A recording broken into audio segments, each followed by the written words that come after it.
It was like 2 in the morning, 3 in the morning, and we go to sleep, and all of a sudden we hear my Furby just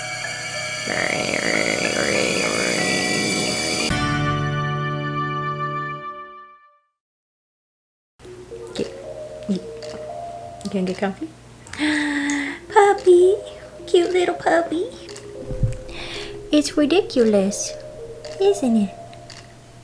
Oh, I'm so cute. What's going on, everybody? It's Tia here, and welcome back to my YouTube channel. So, I was told by a few different friends that they really like the stories I tell, so I was gonna go back through and try to remember some of the crazy things that's happened to me.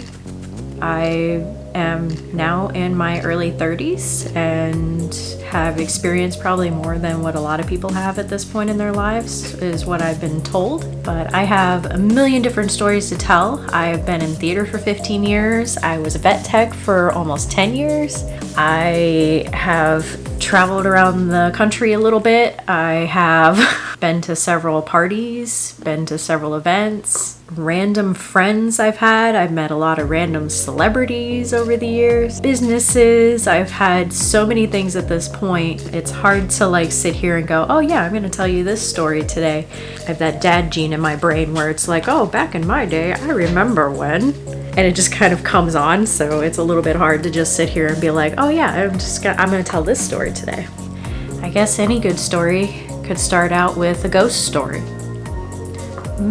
I have multiple ghost stories from when I was a kid to my mom's got a good one. Maybe I'll have her tell you that one at some point. That one was pretty crazy when I was 5. Growing up, I've got ghost stories. When I got older, I got ghost stories. I also have ghost stories of a place I used to perform at. So there's a theater, just to kind of protect it, I'll just say the side theater. I was there for a very, very long time, did several different shows there, performed with many different people over the years there. But we had a ghost that used to live in the theater, and there was a lot of theories behind him. Because you would hear it, because in the theater, it was a large theater, so you could fit like 250 people there. And at night, the place would get extremely dark, like most theaters can, because you don't want any light in the back besides like just your regular either house lights or your stage lighting, but in the back of the theater. So let me go back. So when you would go into the front of the theater, you had where you would get your drinks and refreshments, and there's kind of a waiting area. And then you had the bathrooms off to one side, but then you had these two long aisles that would go down, because it wasn't a double theater or anything. It was just a one spot to sit, and it was, it would just go down into the theater up to the stage, fit about 250 people, and then you would go up onto the stage, and there was a hollow spot under the theater where if you had a live band, you could put the orchestra in there, and you would go back, and it had two curtains, and then back behind the second curtain was where they kept a lot of their props. So you could go back there. There was a lot of different wood. There was paint and props and stands and scaffolding and signs and all kinds of stuff. And then behind there were the changing rooms. So you had the men and the women on either side. And then behind there was like a sitting area where you could all hang out, and they kept a lot of the costumes in there. And then off to the side there was a closet, and up above there was like kind of this room area where one of the guys would stay sometimes, but he wasn't always there.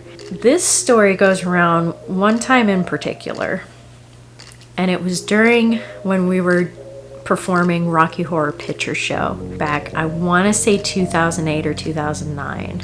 And we noticed during the show, because I have pretty severe OCD sometimes, so I would mark where all our props would go. I would write them out and I'd put them on the table, because we had such a large group of people that were performing this show that props would go missing. People would move stuff where they wanted it for the show, and that's not where it was supposed to go, and it was just to kind of keep everything where it needed to be. Over time, we would notice props would be moved, but it would be moved overnight. and there's nobody there. There was nobody staying in the place at the time. The show, when we would even go and set up to rehearse it, it was 9, 10 o'clock at night by the time we leave, sometimes 11. So nobody's there besides us. And then they would come in the next morning because they would need to get set up for another show they were running. They would come in and realize that the props had been moved and nobody had been there at the time. So we started to notice it over time, and this happened over a couple of years. But that became the running joke over the years, was there was a ghost in there, but we all knew there was actually a ghost because everything would move around overnight. Then you would hear things, you'd hear people talking, lights would turn off, whole sets would move was the even crazier part. And slowly everybody started to believe us. But the scarier thing is up the street, there is a spot that is known for being haunted. And it's known for being haunted by several people that they've seen, they've caught on camera. That one, I'll tell you, it's Ashley's like haunted railroad or something like that it's called. It's like an actual spot where people go to go see hauntings, and that's just up the street from there. So it's not unlikely that one of them's wandering through into our prop section. But it's super, super creepy at night. There was one time I was having a full-on conversation with a person that was supposed to be there, that was an actual person there. They had walked away, but I still saw them walking around out of the corner of my eye, and I still kept talking until I looked over and there was nothing. And I booked it back up to the front. It's like, no, no, thank you for that one. It's probably still there. Who knows? It's been a very long time since I've been there, but it was kind of cool having like a ghost that would just kind of hang out in the theater. But yeah, he didn't like haunt anything or break anything or scare us or anything. I mean, he scared a couple of the girls. Like you would hear banging or stuff fall over, but he never really messed with me because I would give him a hard time. Like he was a person there. He'd go over and move props and I'd yell at him and be like, why are you moving this again? Another ghost story I have was growing up at my parents' house. They built their house on a piece of land, and I'm sure my mother remembers me telling her this. This story does get a little scary. I want to say I was about 13 or 14 when this happened. I started noticing weird things around the house. It was like a sense of somebody there, things moving, and it started to creep me out a little bit, but at the same time, I've been surrounded by these situations, so I don't fully freak out over them because I'm so used to them happening at this point, if that makes sense. Because it's just always been a thing that's been around me. I've always been around ghosts. I've always been like, oh, they're not that bad. They're just kind of hanging out. As a kid, 13, 14, I had a friend staying over. She used to live up the street from me, and she never stayed over again after this, and I don't really blame her. You remember those Furbies? As a kid, you would get these Furbies. They got batteries that would go in them and stuff, and they would talk and they would make faces and stuff. I had one that started behaving oddly. This was before, you had smartphones in there, because I would have recorded this. I didn't have a phone at the time. But I had a bed, and on my bed it had a stand along the back, like a little railing, and I would put my stereo on top of it because I would listen to music when I go to sleep. Next to it, I had my Furby.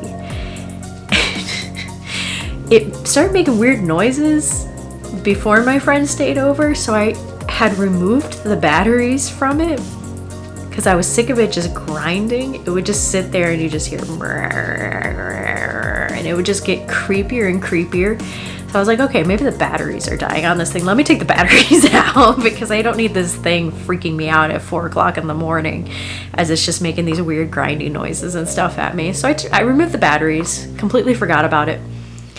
That weekend, my friend stays over, who lived up the street, and poor thing, had no idea of this Furby. So we had been, I think, playing video games and stuff, played like Mario Kart, and we were up late, and it was like 2 in the morning, 3 in the morning, and we go to sleep, And all of a sudden, we hear my Furby just,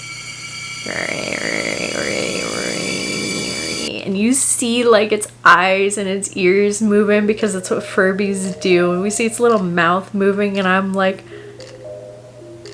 it has no batteries in it. And the look on my friend's face. There's no batteries? No. I have taken them out because this was happening. Oh my god. So my poor friend is freaking out. I'm freaking out because she's so freaked out because I was like, well, should be able to do that if it has no batteries in it. So my mom still tells this story to this day because she'll never forget how freaked out we were. But we both run across the house to my parents' room, and because we're like, keep in mind, we're like 13, 14 at this time, and we're at my parents' door, and I'm like in their room, and she's in their doorway, full panic, and wake up my parents. I think my dad came and got it, and he threw it in the trash outside, and I could have swore it ended up back in my house at some point. I don't really remember it, but I still need to ask my dad like if it did end up back in the house, because I remember throwing it away twice. But yeah, we used to have a possessed Furby in my bedroom, and my friend never spent the night again, and I don't blame her, because that was truly horrifying. I don't know if she still remembers it to this day. I haven't talked to her in a very, very long time. Poor thing. She's probably like, this chick is crazy, summoning demons in her room or some shit. But no, those are my 2 top ghost stories. Anyway guys, thanks so much for watching. I hope you enjoyed my ghost story. If you have other stories you'd like to know, or if you know me, or if you have any areas of stories that you would like to hear of, like life lessons or anything like that, I can definitely tell you some stories about different crazy life lessons that I've gone through. Usually sparks because someone says, well, this happened, and then I'm like, oh, I got a good one for you. Maybe the next one I'll tell about how my friend found underwear up on the roof. Anyway guys, thanks so much for watching. If you like this video, please hit the like button, and if you want to see more videos about this, please subscribe down below, and I will see you guys next time. Stay nerdy.